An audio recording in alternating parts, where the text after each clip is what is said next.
누군가 선을 넘고 무례하게 굴 때 우리는 얼굴을 붉히고 목소리를 높입니다. 내가 얼마나 화가 났는지 상대방에게 똑똑히 보여주기 위해서죠. 하지만 염세주의 철학자 쇼펜하우어는 이런 우리의 흔한 반응을 아주 차갑게 비웃습니다. 분노나 증오를 말이나 표정으로 드러내는 것은 무익하며 어리석고 우스꽝스러운 일이다. 철학의 관점에서 내 분노를 겉으로 드러내는 건 상대방에게 내 가장 치명적인 약점을 공짜로 쥐어주는 짓입니다. 내가 너의 말과 행동에 타격을 입었다고 스스로 인정하는 꼴이니까요. 감정을 통제하지 못하고 소리를 지르는 순간 이미 주도권은 상대에게 넘어간 겁니다. 쇼펜하우어는 진짜 분노와 경멸은 입 밖으로 꺼내는 것이 아니라 머릿속으로 가장 차갑게 숨겨두는 것이라고 보았습니다. 우스꽝스럽게 짖으며 감정을 낭비하지 말고 조용히 독을 품으라는 뜻이죠. 오늘 영상에서는 철학자의 이 서늘한 시선을 빌려 감정을 드러내지 않고도 상대를 완벽하게 압도하는 진짜 우월함에 대해 이야기해 보겠습니다. 여러분, 한번 떠올려 보십시오. 살면서 누군가에게 정말 크게 화가 났던 순간을요. 직장에서 상사가 모두가 보는 앞에서 여러분을 깎아내렸을 수도 있고, 오랫동안 믿었던 친구가 뒤에서 험담을 했다는 걸 알게 됐을 수도 있습니다. 아니면 가족 중 누군가가 여러분의 자존심을 짓밟는 말을 아무렇지 않게 내뱉었을 수도 있죠. 그 순간 여러분의 몸은 어떻게 반응했습니까? 심장이 빠르게 뛰고 얼굴이 달아오르고 손이 부들부들 떨렸을 겁니다. 머릿속에서는 당장 한마디 해줘야겠다는 충동이 폭풍처럼 몰아쳤겠죠. 그래서 실제로 소리를 질렀을 수도 있고 문을 쾅 닫고 나갔을 수도 있고 상대방의 면전에 대고 욕설을 퍼부었을 수도 있습니다. 그런데 그렇게 분노를 폭발시킨 뒤에 어떤 일이 벌어졌습니까? 상대방이 진심으로 반성했습니까? 상황이 여러분에게 유리하게 흘러갔습니까? 대부분의 경우 그렇지 않았을 겁니다. 오히려 상대방은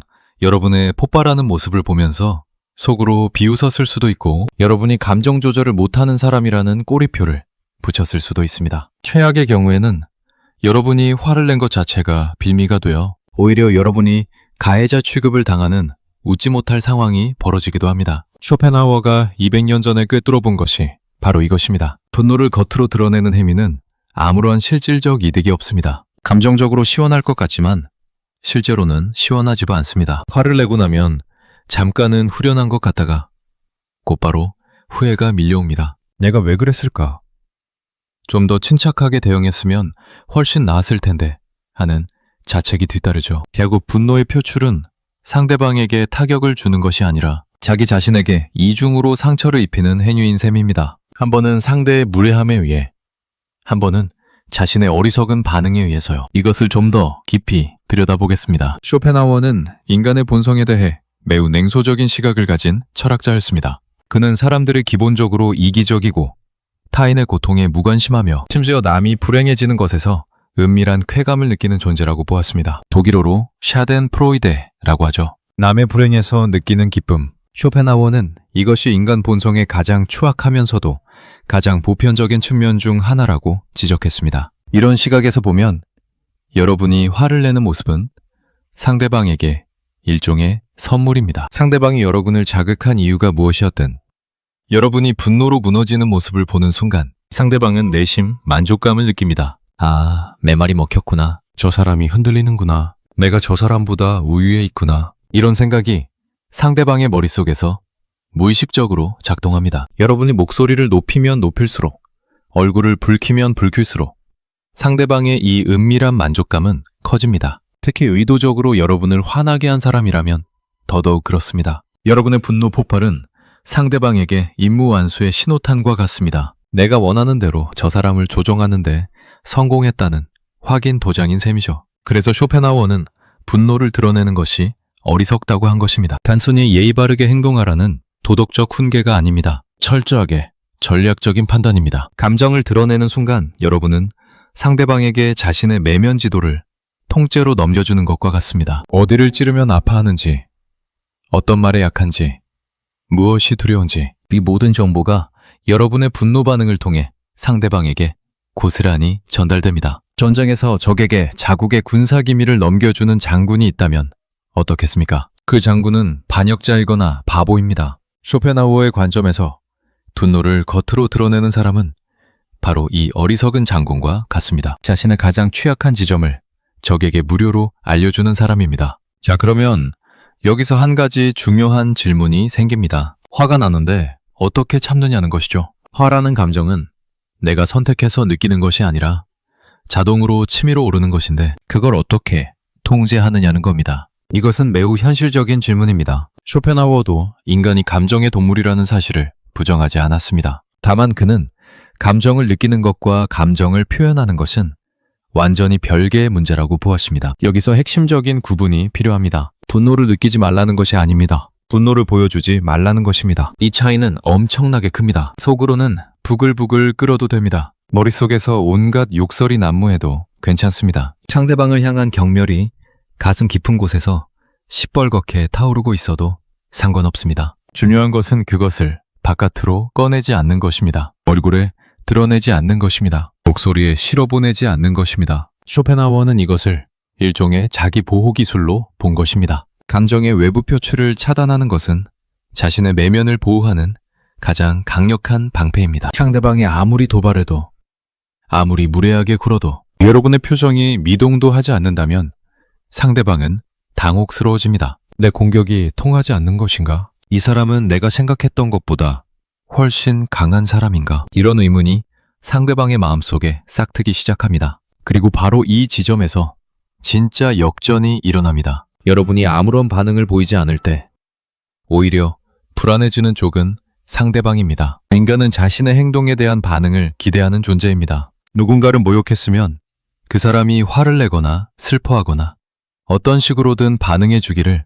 무의식적으로 기대합니다. 그런데 아무런 반응이 없으면 마치 돌벽에 공을 던졌는데 튀어 돌아오지 않는 것과 같은 기묘한 불쾌감을 느끼게 됩니다. 이것이 쇼펜하우어가 말한 진짜 우월함의 시작점입니다. 감정을 드러내지 않는 사람은 상대방의 도발을 무력화시킵니다. 상대방이 던진 모든 독화살이 여러분의 갑옷에 부딪혀 땅에 떨어집니다. 상대방은 점점 초조해지고 더 강한 자극을 시도하고 그럴수록 더 우스꽝스러운 모습이 됩니다. 결국 소란을 피우는 쪽은 상대방이 되고 조용히 서 있는 여러분은 자연스럽게 더 품위 있고 더 강한 사람으로 비춰집니다. 실제로 우리 주변에서도 이런 사례를 쉽게 찾아볼 수 있습니다. 회사에서 회의 중에 누군가가 공격적인 발언을 했을 때 즉각적으로 맞받아치는 사람과 잠깐 침묵한 뒤 아주 차분한 목소리로 한마디만 하는 사람, 이 둘 중 누가 더 강해 보입니까? 거의 예외 없이 후자입니다. 침묵과 차분함은 그 자체로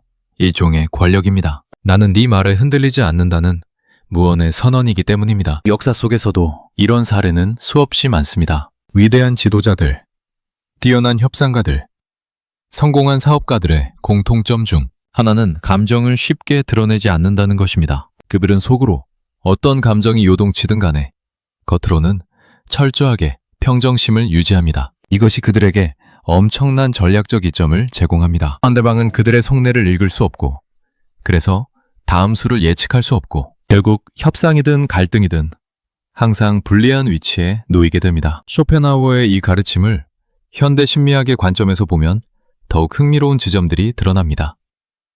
현대 심리학에서는 감정 조절 능력을 정서지능의 핵심 요소로 봅니다. 감정을 잘 조절하는 사람일수록 대인관계에서 더 유리한 위치를 점하고 직장에서 더 높은 성과를 내고 전반적인 삶의 만족도도 높다는 연구 결과들이 넘쳐납니다. 특히 분노 조절과 관련해서 흥미로운 연구가 있습니다. 분노를 즉각적으로 표출하는 것이 스트레스 해소에 도움이 된다는 속설이 오랫동안 있었죠. 화가 나면 쿠션을 때리라. 소리를 지르라. 감정을 억누르지 말라. 이런 조언들을 한 번쯤은 들어보셨을 겁니다. 하지만 현대 심리학 연구에 따르면 이것은 완전히 잘못된 방법입니다. 분노를 표출하면 오히려 분노가 더 강화됩니다. 쿠션을 때리면 때릴수록 공격성은 높아지고 소리를 지르면 지를수록 흥분 상태는 더 오래 지속됩니다. 쇼펜하우어가 200년 전에 직관적으로 파악한 것을 현대과학이 실험으로 증명한 셈입니다. 분노를 겉으로 드러내는 것은 무익할 뿐만 아니라 해롭기까지 합니다. 분노 표출은 분노를 해소하는 것이 아니라 분노를 연습하는 것입니다. 화를 자주 내는 사람이 점점 더 화를 잘 내게 되는 이유가 여기에 있습니다. 분노의 회로가 뇌에서 점점 더 굵어지고 강화되기 때문입니다. 그렇다면 쇼펜하우어의 방식, 즉 감정을 속으로 삼키는 방식은 건강에 해롭지 않을까요? 이것도 중요한 질문입니다. 많은 사람들이 감정을 억누르면 병이 된다고 걱정합니다. 그리고 이 걱정은 어느 정도 일리가 있습니다. 감정을 무조건 억누르는 것, 즉 감정 자체를 부정하고 없는 척하는 것은 확실히 건강에 해롭습니다. 하지만 여기서 중요한 구분이 또 필요합니다. 감정을 억압하는 것과 감정을 조절하는 것은 다릅니다. 억압은 나는 화가 나지 않았다고 자기 자신을 속이는 것입니다. 조절은 나는 화가 났지만 이것을 어떻게 처리할지 내가 선택하겠다고 결정하는 것입니다. 쇼펜하우어가 말한 것은 억압이 아니라 조절에 가깝습니다. 분노를 느끼되 그것을 즉각적으로 행동으로 옮기지 않는 것. 분노의 에너지를 파괴적인 표출이 아닌 전략적인 사고로 전환하는 것. 이것이 핵심입니다. 쇼펜하우어의 말을 다시 한번 곱씹어 봅시다. 분노나 증오를 말이나 표정으로 드러내는 것은 무익하며 어리석고 우스꽝스러운 일이다. 여기서 우스꽝스럽다는 표현에 주목해야 합니다. 쇼펜하우어는 분노의 표출이 단순히 비효율적일 뿐만 아니라 남들이 보기에 웃기다고까지 말한 것입니다. 이것은 매우 신랄한 지적입니다. 한번 생각해 보십시오. 식당에서 종업원에게 고래고래 소리를 지르는 사람을 본 적이 있을 겁니다. 음식이 늦게 나왔다고, 주문이 잘못됐다고, 테이블이 마음에 안 든다고, 얼굴이 시뻘개져서 소리를 지르는 사람. 그 모습을 보는 주변 사람들의 반응은 어떻습니까? 동정입니까? 경외입니까? 아닙니다. 대부분은 저 사람 참 우스꽝스럽다. 저렇게까지 할 일인가?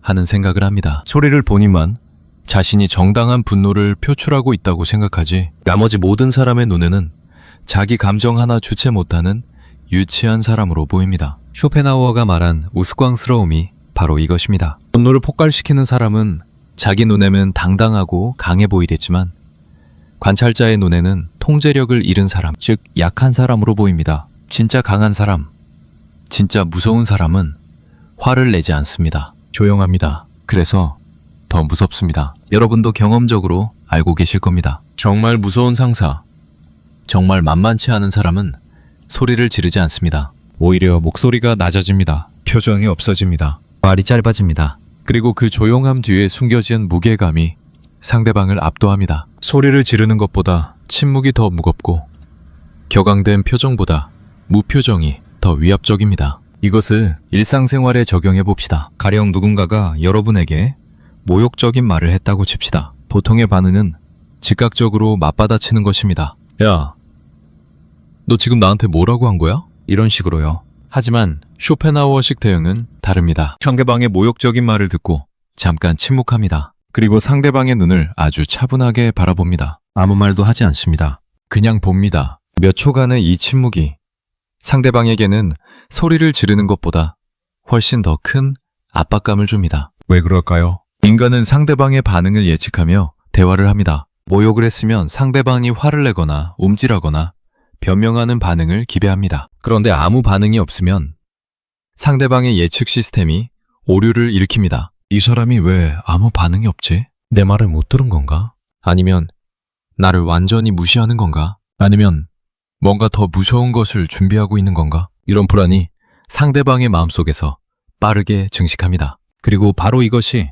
여러분이 원하는 효과입니다. 상대방을 불안하게 만드는 것, 상대방의 자신감을 흔드는 것, 상대방이 스스로 실수했다는 것을 깨닫게 만드는 것. 이 모든 것이 여러분이 소리를 한마디도 내지 않고 달성할 수 있는 것들입니다. 오히려 소리를 내지 않기 때문에 달성할 수 있는 것들이죠. 여기서 쇼펜하우어의 또 다른 통찰을 가져오겠습니다. 그는 이렇게도 말했습니다. 진정한 경멸은 절대로 표현되지 않는다. 표현된 경멸은 이미 진정한 경멸이 아니다. 이 말의 의미를 곰곰이 생각해 보십시오. 누군가를 정말로 경멸한다면 그 사람에게 내가 너를 경멸한다고 굳이 알려줄 필요가 없다는 것입니다. 내가 너를 경멸한다고 상대방에게 선언하는 행위 자체가 이미 그 사람에게 관심이 있다는 증거이고, 관심이 있다는 것은 진정한 경멸이 아닙니다. 진정한 경멸은 무관심입니다. 상대방이 존재하든 말든 상관없다는 태도입니다. 상대방의 말과 행동이 나의 감정에 아무런 영향을 미치지 못한다는 것을 보여주는 것. 아니, 보여주려고 하지 않아도 자연스럽게 드러나는 것. 이것이 가장 강력한 형태의 경멸입니다. 우리가 살면서 가장 상처받는 순간은 상대방이 나에게 화를 낼 때가 아닙니다. 상대방이 나에게 완전히 무관심할 때입니다. 미움의 반대말은 사랑이 아니라 무관심이라는 유명한 말이 있죠. 이것은 쇼펜하우어의 철학과 정확히 맞닿아 있습니다. 누군가에게 가장 큰 타격을 주고 싶다면 화를 내지 마십시오. 무관심해지십시오. 그것이 가장 잔인하고 가장 효과적인 방법입니다. 물론 이것이 말처럼 쉽지는 않습니다. 특히 가까운 사람에게 상처를 받았을 때는 더더욱 그렇습니다. 모르는 사람이 길에서 무례하게 구는 것은 무시하기 비교적 쉽지만 내가 사랑하는 사람, 내가 신뢰하는 사람이 나를 배신하거나 모욕할 때는 감정을 통제하는 것이 거의 불가능하게 느껴집니다. 이럴 때 쇼펜하우어는 어떻게 하라고 했을까요? 쇼펜하우어는 근본적으로 인간관계에 대해 큰 기대를 걸지 말라고 충고했습니다. 그의 인간관이 워낙 비관적이었기 때문입니다. 대부분의 사람은 이기적이고 믿을 수 없고 언제든 배신할 수 있는 존재라고 그는 보았습니다. 따라서 누군가에게 배신당해서 분노하는 것은 결국 자신이 그 사람에 대해 지나치게 낙관적인 기대를 가졌기 때문이라는 것이죠. 이것은 다소 내목하게 들릴 수 있지만 실용적인 지혜가 담겨 있습니다. 사람에 대한 기대치를 낮추면 실망했을 때의 충격도 줄어듭니다. 충격이 줄면 분노도 약해집니다. 분노가 약하면 그것을 통제하기도 훨씬 쉬워집니다. 쇼펜하우어식으로 말하자면 처음부터 인간 본성에 대해 환상을 갖지 않는 사람은 배신당해도 크게 놀라지 않습니다. 아, 역시 그렇군. 예상했던 대로야. 이런 반응이 가능해집니다. 이것이 바로 쇼펜하우어가 염세주의라 불리는 이유이면서 동시에 그의 철학이 묘한 평온함을 제공하는 이유이기도 합니다. 세상이 원래 이런 곳이고 사람이 원래 이런 존재라는 것을 받아들이면 개별적인 사건에 일일이 분노할 필요가 없어집니다. 비가 오는데 비에게 화를 내는 사람은 없지 않습니까? 비는 원래 오는 것이니까요. 마찬가지로 사람이 이기적으로 행동하는 것도 인간의 본성이라면 거기에 화를 내는 것은 비에게 화를 내는 것만큼이나 무의미한 일입니다. 하지만 여기서 오해하지 말아야 할 것이 있습니다. 쇼펜하우어가 모든 것을 체념하고 아무것도 하지 말라고 한 것은 아닙니다. 감정적으로 반응하지 말라는 것이지 전략적으로 대응하지 말라는 것이 아닙니다. 이 차이가 매우 중요합니다. 누군가가 여러분에게 부당한 짓을 했다면 물론 대응해야 합니다. 하지만 그 대응은 뜨거운 분노에서 나오는 것이 아니라 차가운 계산에서 나와야 합니다. 복수를 하는 것도 마찬가지입니다. 쇼펜하우어가 반드시 복수를 금지한 것은 아닙니다. 다만 그는 복수를 한다면 뜨겁게 하지 말고 차갑게 하라는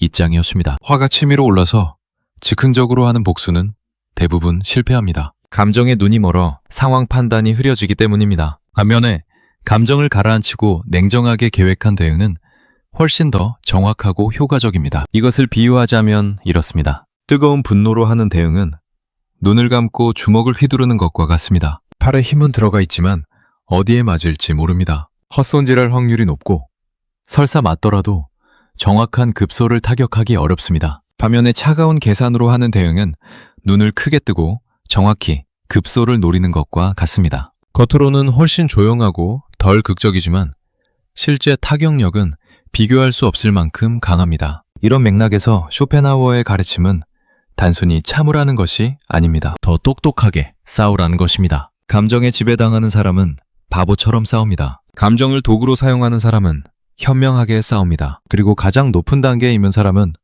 싸울 필요조차 없는 위치를 스스로 만듭니다. 한번 주변을 둘러보십시오. 정말 성공한 사람들, 정말 존경받는 사람들 중에 감정적으로 폭발하는 사람이 몇이나 됩니까? 거의 없습니다. 그들은 어떤 상황에서도 침착함을 유지합니다. 이것은 타고난 것일 수도 있지만 대부분은 오랜 훈련의 결과입니다. 그들도 속으로는 화가 나고 속으로는 상처받습니다. 하지만 그것을 겉으로 내보내지 않는 기술을 체득한 것입니다. 그리고 이 기술은 누구나 배울 수 있습니다. 타고나지 않아도 됩니다. 특별한 재능이 필요한 것도 아닙니다. 다만 연습이 필요합니다. 처음에는 어렵습니다. 화가 치밀어 오르는데 아무 반응도 보이지 않는다는 것이 거의 고문처럼 느껴질 수 있습니다. 하지만 한 번, 두 번, 세 번 해보면 점점 익숙해집니다. 그리고 그 결과가 얼마나 강력한지 직접 경험하게 되면 다시는 감정적으로 폭발하는 과거의 방식으로 돌아가고 싶지 않게 됩니다. 쇼펜하우어의 이 가르침은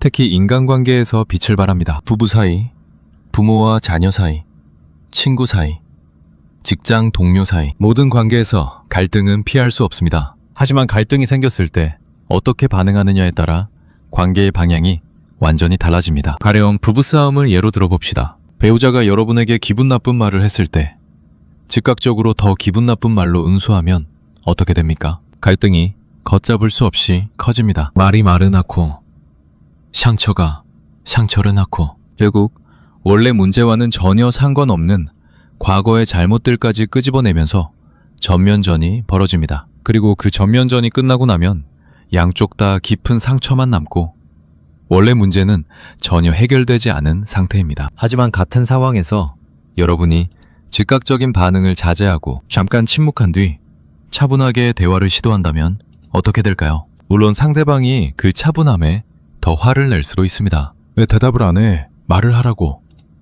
이런 식으로요. 하지만 여러분이 계속 침착함을 유지하면 대부분의 경우 상대방의 분노도 서서히 가라앉습니다. 불이 산소가 없으면 꺼지는 것과 같은 원리입니다. 싸움은 혼자서 할 수 없습니다. 한쪽이 싸우지 않으면 싸움 자체가 성립하지 않습니다. 이것은 비겁한 것이 아닙니다. 오히려 가장 용기 있는 행동입니다. 화가 치밀어 오르는 상황에서 소리를 지르는 것은 쉽습니다. 본능에 따르기만 하면 되니까요. 하지만 화가 치밀어 오르는 상황에서 입을 다무는 것은 어렵습니다. 본능을 거스르는 것이니까요. 쇼펜하우어는 바로 이 어려운 길을 선택하라고 말한 것입니다. 쉬운 길은 어리석은 사람의 길이고 어려운 길은 현명한 사람의 길이라고요. 자, 여기서 한 가지 더 깊이 들어가 보겠습니다. 쇼펜하우어는 왜 이런 생각을 하게 되었을까요? 그의 개인적인 삶을 살펴보면 이해가 됩니다. 쇼펜하우어는 평생 동안 사람들에게 인정받지 못했습니다. 그의 철학은 오랫동안 무시당했고 그가 경쟁자로 여긴 헤겔은 당대에 엄청난 인기를 누렸습니다. 쇼펜하우어는 헤겔과 같은 시간대에 일부러 강의를 개설했지만 헤겔의 강의실은 학생들로 넘쳤고 쇼펜하우어의 강의실은 텅 비었습니다. 이런 상황에서 보통 사람이라면 어떻게 했겠습니까? 세상에 대해 분노하고 자신을 알아주지 않는 사람들을 원망하고 헤겔을 향해 공개적으로 분노를 표출했을 것입니다. 실제로 쇼펜하우어도 헤겔에 대한 적대감을 그래서 드러내기는 했습니다. 하지만 중요한 것은 그가 분노에 삼켜지지 않았다는 것입니다. 그는 자신의 분노를 철학적 사유의 재료로 전환했습니다. 세상이 나를 인정하지 않는다는 분노를 세상은 원래 그런 곳이다 라는 철학적 통찰로 승화시킨 것입니다. 결국 쇼펜하우어는 만년에 인정을 받았습니다. 그의 책이 뒤늦게 베스트셀러가 되었고 젊은 추종자들이 모여들었으며 유럽 전역에서 그의 이름이 알려지기 시작했습니다. 만약 그가 젊은 시절에 분노에 사로잡혀 글쓰기를 포기하거나 세상에 대한 원망으로 시간을 낭비했다면 이런 결과는 없었을 것입니다. 그는 분노를 삼키고 묵묵히 자신의 일을 했기 때문에 결국 승리한 것입니다. 이것은 우리 모두에게 주는 교훈이기도 합니다. 세상이 부당하게 느껴질 때, 사람들이 나를 알아주지 않을 때, 노력한 만큼 보상이 돌아오지 않을 때 우리는 분노합니다. 이건 불공평해. 나는 이런 대우를 받을 사람이 아니야. 하면서 화를 내죠. 하지만 그 분노를 겉으로 폭발시키는 것이 상황을 나아지게 합니까? 절대 그렇지 않습니다. 오히려 분노에 에너지를 쏟는 만큼 정작 중요한 일, 즉 자신의 실력을 쌓고 자신의 길을 가는 일에 쏟을 에너지가 줄어듭니다. 분노는 엄청난 에너지를 소모합니다. 화가 났을 때 온몸에 열이 나고 심장이 빨리 뛰는 것은 실제로 엄청난 양의 에너지가 소비되고 있다는 신호입니다. 이 에너지를 분노 표출에 써버리면 나중에 정말 필요한 곳에 쓸 에너지가 남지 않습니다. 반면에 이 에너지를 침착하게 전환하여 자신의 목표를 향해 사용한다면 그것은 엄청난 추진력이 됩니다. 실제로 많은 성공한 사람들이 이런 방식으로 분노를 활용했습니다. 나를 무시한 사람들에게 복수하는 가장 좋은 방법은 화를 내는 것이 아니라 성공하는 것이라는 말이 있죠. 이것은 쇼펜하우어의 철학과 일맥상통합니다. 분노의 에너지를 소리를 지르고 얼굴을 붉히는 데 쓰지 마십시오. 그 에너지를 자신을 발전시키는 데 쓰십시오. 그것이 진짜 복수이고 그것이 진짜 우월함입니다. 여기서 한 걸음 더 나아가 봅시다. 쇼펜하우어는 분노뿐만 아니라 모든 종류의 감정적 과시를 경계했습니다. 기쁨도 지나치게 드러내면 시기를 부르고 슬픔도 과하게 드러내면 경멸을 부른다고 보았습니다. 그의 기본 철학은 자신의 내면을 타인에게 가능한 한 적게 보여주라는 것이었습니다. 이것은 현대 사회에서 특히 의미가 깊습니다. 소셜미디어 시대에 우리는 자신의 감정을 끊임없이 전시합니다. 화가 났다고 긴 글을 올리고 기분이 좋다고 자랑을 하고 슬프다고 눈물 흘리는 사진을 게시합니다. 쇼펜하우어가 이 시대에 살았다면 아마 이 현상을 보면서 한심하다는 듯이 고개를 저었을 것입니다. 자신의 감정을 세상에 전시하는 것은 자신을 취약하게 만드는 행위입니다. 여러분이 소셜미디어에 화가 난 감정을 올리는 순간 여러분의 적들은 방법을 알게 됩니다. 아, 이런 식으로 하면 저 사람을 자극할 수 있구나. 여러분이 슬픔을 전시하면 여러분의 약점이 공개됩니다. 아, 저 사람은 이런 부분이 약하구나. 자신의 감정 상태를 공개적으로 드러내는 것은 결국 자신에 대한 매뉴얼을 만인에게 무료로 배포하는 것과 같습니다. 쇼펜하우어의 시대에는 소셜미디어가 없었지만 사교 모임이 있었습니다. 그는 사교 모임에서도 자신의 감정을 드러내는 것을 극도로 꺼렸고 대부분의 사람들과 거리를 두었습니다. 이것이 그를 외롭게 만들기도 했지만 동시에 그만의 독립적인 사유세계를 구축할 수 있게 해주기도 했습니다. 물론 우리 모두가 쇼펜하우어처럼 은둔자가 될 필요는 없습니다. 중요한 것은 그의 핵심 가르침, 즉 감정을 무분별하게 드러내지 말라는 원칙을 일상에 적용하는 것입니다. 모든 감정을 숨기라는 것이 아니라 감정을 드러내는 대상과 상황을 선별하라는 것입니다. 진정으로 신뢰하는 극소수의 사람에게는 자신의 감정을 보여줘도 됩니다. 하지만 그 외의 대다수의 사람들에게는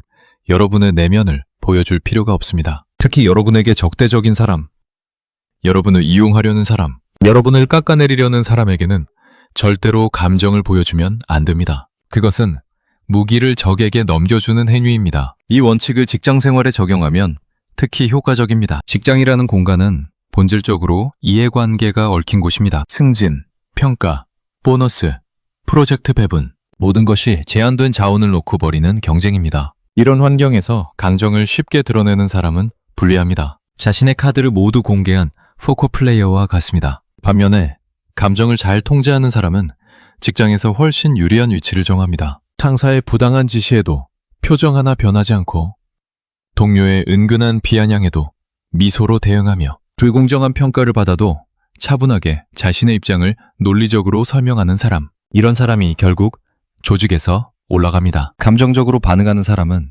순간적으로 시원할 수 있지만 장기적으로는 자신의 커리어를 갉아먹는 것입니다. 쇼펜하우어는 이것을 본능과 이성의 대결이라는 프레임으로 설명했습니다. 분노는 본능입니다. 위협을 감지하면 싸우거나 도망치라는 원시적인 프로그래밍입니다. 원시 시대에는 이것이 생존에 필수적이었을 것입니다. 맹수가 나타나면 즉각적으로 흥분 상태가 되어 싸우거나 도망쳐야 했으니까요. 하지만 현대 사회에서 우리가 직면하는 위협은 맹수가 아닙니다. 상사의 모욕, 친구의 배신, 가족의 무시. 이런 것들은 물리적 위협이 아니라 심리적 위협입니다. 물리적 위협에는 즉각적인 본능적 반응이 적절하지만 심리적 위협에는 전혀 적절하지 않습니다. 심리적 위협에 본능적으로 반응하면 상황은 거의 항상 더 나빠집니다. 쇼펜하우어가 살았던 시대에도 그리고 지금 우리가 살고 있는 시대에도 가장 중요한 싸움은 물리적 싸움이 아니라 심리적 싸움입니다. 그리고 심리적 싸움에서 이기는 방법은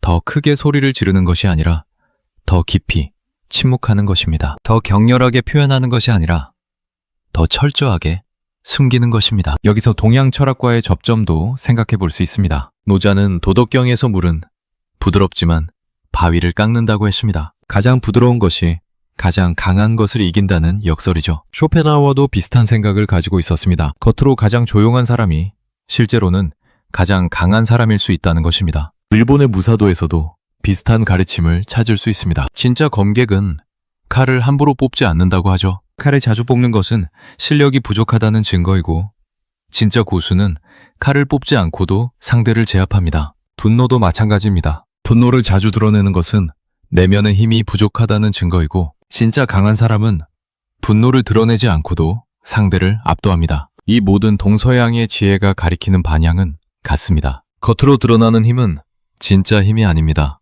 진짜 힘은 보이지 않는 곳에 있습니다. 소리를 지르는 것은 약함의 표현이고 침묵은 강함의 표현입니다. 감정을 쏟아내는 것은 통제력의 상실이고 감정을 품고 있는 것은 통제력의 증거입니다. 자, 그러면 구체적으로 어떻게 하면 분노를 겉으로 드러내지 않을 수 있을까요? 몇 가지 실천적인 방법을 생각해 봅시다. 첫 번째는 반응 지연입니다. 화가 치밀어 오르는 순간 바로 반응하지 마십시오. 속으로 5을 세십시오. 아니, 10을 세도 좋습니다. 이 짧은 시간이 여러분의 본능적 반응과 이성적 대응 사이에 완충지대를 만들어줍니다. 5을 세는 동안 심장 박동이 조금 가라앉고 뇌에 산소가 공급되면서 좀 더 냉정한 판단이 가능해집니다. 두 번째는 관찰자 시점의 전환입니다. 화가 나는 상황에서 자신을 1인칭이 아닌 3인칭으로 바라보는 연습입니다. 나는 지금 화가 나 있다가 아니라 저 사람이 지금 화가 나 있군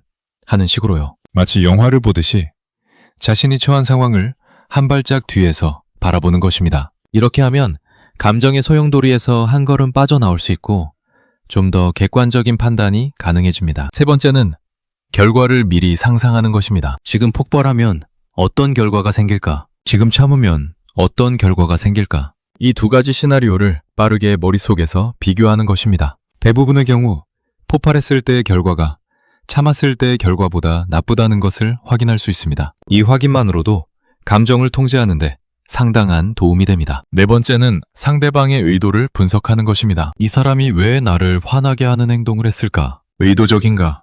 무의식적인가? 만약 의도적이라면 내가 화를 내는 것이 바로 상대방이 원하는 반응이라는 것을 깨닫게 됩니다. 상대방이 원하는 대로 해줄 필요가 없습니다. 만약 무의식적이라면 상대방은 자신이 나를 화나게 했다는 사실조차 모를 수 있고 그런 사람에게 화를 내는 것은 에너지 낭비입니다. 5번째는 시간의 관점에서 바라보는 것입니다. 지금 이 일이 1년 뒤에도 중요할까? 5년 뒤에도 기억날까? 10년 뒤에 돌아보면 어떤 의미가 있을까? 대부분의 분노 유발 사건들은 시간이 지나면 아무것도 아닌 것이 됩니다. 지금은 세상이 무너질 것 같지만 한 달 뒤에는 기억조차 나지 않는 일들이 대부분입니다. 이런 일시적인 사건에 영구적인 감정적 에너지를 투자하는 것은 어리석은 일입니다. 쇼펜하우어 자신도 이런 시간의 관점을 중요하게 여겼습니다. 그는 당장의 명성이나 인정에 연연하지 않았습니다. 자신의 철학이 언젠가는 인정받을 것이라는 확신이 있었기 때문입니다. 그리고 실제로 그랬습니다. 생전에는 무시당했지만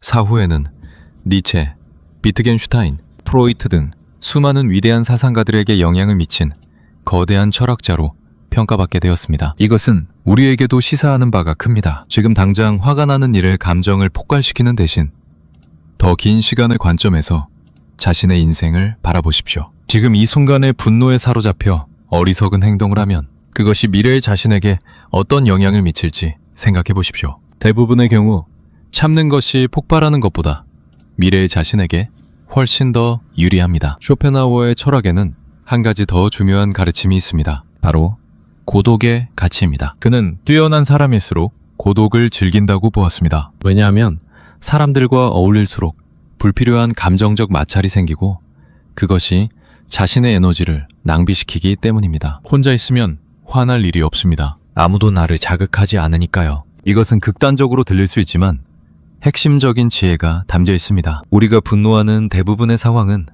사람들과의 관계에서 비롯됩니다. 따라서 불필요한 인간관계를 정리하는 것은 불필요한 분노를 줄이는 가장 직접적인 방법입니다. 나를 자극하는 사람, 나를 화나게 하는 사람, 나의 에너지를 빼앗는 사람과의 관계를 과감하게 정리하는 것. 이것도 쇼펜하우어식 지혜의 실천입니다. 물론 모든 관계를 끊을 수는 없습니다. 가족, 직장 동료, 이웃, 피할 수 없는 관계들이 있습니다. 하지만 피할 수 있는 관계들, 즉 나에게 해로운 영향만 미치는 관계들은 정리할 수 있습니다. 그리고 피할 수 없는 관계에서는 앞서 말한 감정 통제의 기술을 적용하면 됩니다. 정리하자면 쇼펜하우어가 우리에게 전하는 메시지는 이것입니다. 분노를 느끼는 것은 인간의 본성이지만 분노를 표출하는 것은 어리석은 선택입니다. 분노를 겉으로 드러내는 순간 여러분은 상대방에게 약점을 드러내고 주도권을 넘겨주고 스스로를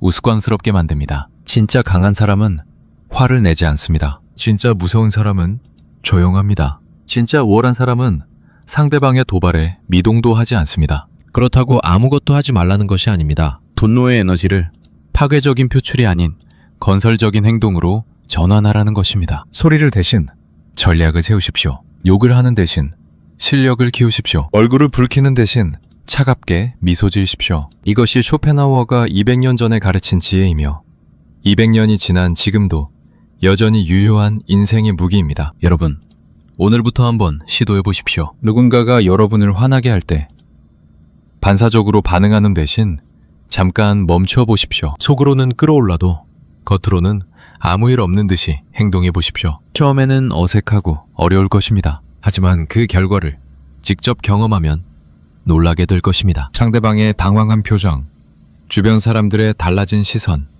그리고 무엇보다 자기 자신에 대한 새로운 자부심, 이 모든 것이 여러분을 기다리고 있습니다. 쇼펜하우어는 말했습니다. 세상은 나의 표상이다. 이 말의 의미는 세상이 객관적으로 존재하는 것이 아니라 내가 세상을 어떻게 바라보느냐에 따라 세상이 달라진다는 것입니다. 마찬가지로 분노를 일으키는 상황도 객관적으로 존재하는 것이 아닙니다. 같은 상황에서도 어떤 사람은 분노하고 어떤 사람은 웃어넘깁니다. 차이는 상황 자체가 아니라 그 상황을 바라보는 관점에 있습니다. 여러분이 관점을 바꾸면 세상이 바뀝니다. 분노할 일이 아니게 됩니다. 무례한 사람이 불쌍한 사람으로 보이기 시작합니다. 감정을 통제하지 못하고 소리를 지르는 사람이 진짜 약한 사람이라는 것이 보이기 시작합니다. 그리고 그런 시선을 갖게 된 여러분은 이미 그들보다 한 차원 높은 곳에 서 있는 것입니다. 이것이 쇼펜하우어가 말한 진짜 우월함입니다. 남을 짓밟아서 얻는 우월함이 아니라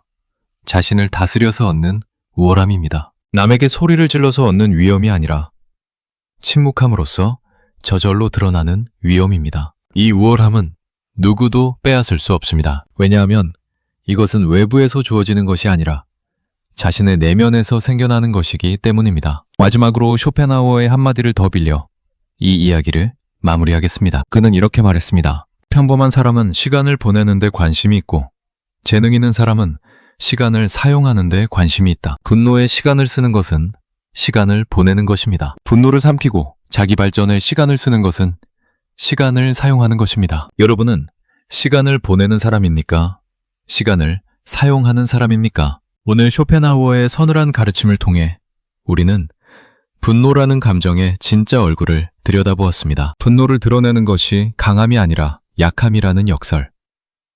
침묵이 소리보다 더 무겁다는 진실. 그리고 감정을 통제하는 것이야말로 인생에서 가장 강력한 무기라는 지혜를요. 이 영상이 여러분의 하루에 작은 변화의 씨앗이 되기를 바랍니다. 다음에 누군가가 여러분의 감정을 건드릴 때 오늘 이 영상에서 들은 쇼펜하우어의 말을 한번 떠올려 보십시오. 그리고 소리를 지르는 대신 조용히 미소 지어 보십시오. 그 순간 여러분은 이미 승리한 것입니다. 시청해 주셔서 감사합니다. 이런 류의 깊이 있는 이야기가 더 듣고 싶으시다면 구독과 좋아요 부탁드립니다. 다음 영상에서 또 뵙겠습니다.